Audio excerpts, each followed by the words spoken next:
Thrones timeline explained. In the distant past, Westeros was the home of the Children of the Forest, but roughly 12,000 years before the first episode of the series takes place, the first humans arrived from across the sea. The Children of the Forest called them the First Men, and 2,000 years of war ensued. Finally, a truce was called, but it was too late. The children turned to dark magic to protect themselves, and inadvertently created the undead Night King and his White Walkers. Once the pact was signed around 10,000 BC, the First Men entered the Age of Heroes, with legendary figures like Bran the Builder and Lan the Clever, creating much of what defines Westeros as we know it. But the Age of Heroes is defined most by the Long Night. Around the year 8000 BC, the White Walkers broke free from the control of the Children of the Forest, bringing about a winter of perpetual night that lasted an entire generation. In that darkness, the White Walkers came for the first time. They swept through cities and kingdoms, riding their dead horses. The children and First Men banded together to defeat the Night King, but at great cost. The children were nearly driven to extinction, and the wall was built to keep the walkers trapped in the frozen north, along with the tribes of humanity who would become the wildlings. Our clearest glimpse of this era comes from the Season 7 episode The Spoils of War, in which Jon Snow and Daenerys examine cave paintings beneath Dragonstone of the walkers, the children, and the First Men. Starting around 6,000 years in the story's past, a new group of human invaders arrived, the Andals. Originally from Essos, the Andals were compelled by visions of a seven-faced god to cross the sea and settle Westeros. Their religion, which became the Faith of the Seven, spurred social developments like knighthood and chivalry. The First Men, pushed out by the waves of Andals arriving over the course of several thousand years, slowly retreated to the north, where their traditions were kept by families like the Starks and the Mormonts. Still, to people from Essos, anyone from Westeros is considered to be an Andal, which is why even Northmen like Jorah are given that nickname by those who don't know any better. Where are the dragons? Were you betrayer again, Jorah the Andal? Speaking of Essos, that continent developed very differently than Westeros, thanks to the magicians and dragon riders of legendary Valyria. They developed the dragon-fused stone roads which still crisscross Essos, and invented Valyrian steel, the strongest metal ever known. But roughly 400 years before the events shown in Game of Thrones, all of that ended with the doom of Valyria, a cataclysmic volcanic disaster that left the fabled empire in ruins. Magnificent. Looks fresh forged. It is. No one's made a Valyrian steel sword since the doom of Valyria.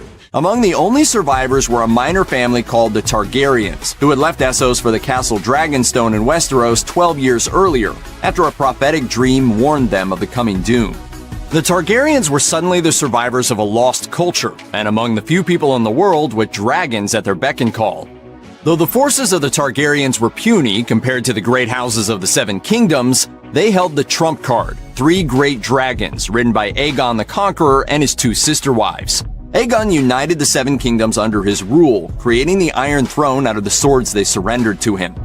In the year 280, the seeds of the Targaryen downfall were sown.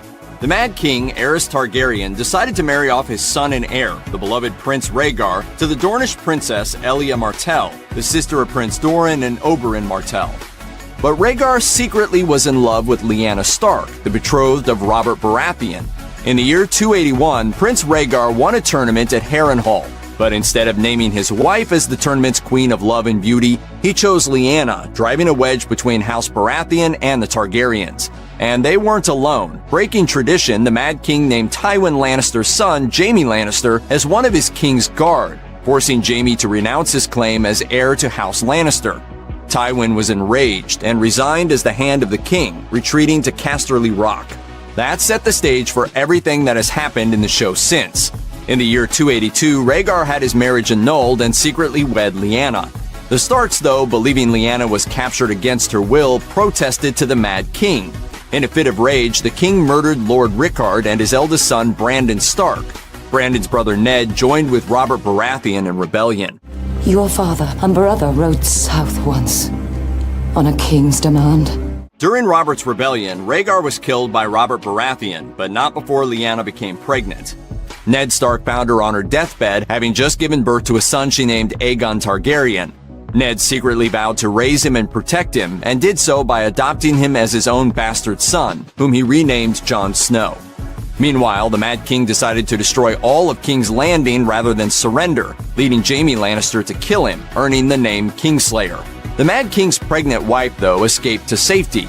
But tragically, Prince Rhaegar's wife, Elia Martell, and their 2 children weren't so lucky, murdered by the Mountain at the orders of Tywin Lannister. I'm going to hear you confess before you die.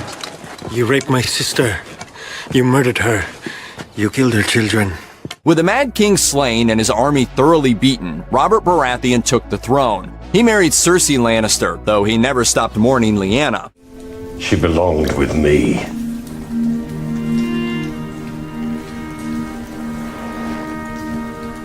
Ned Stark returned home to Winterfell. He never told anyone the truth of Jon's parentage, letting even his own wife believe he had betrayed her with another woman, embittering her forever against Jon. As for the Mad King's wife, well, she died giving birth to a daughter named Daenerys, who along with her older brother Viserys was smuggled across the sea to Essos, in the hope that one day they could return to Westeros to claim their throne by winning the game.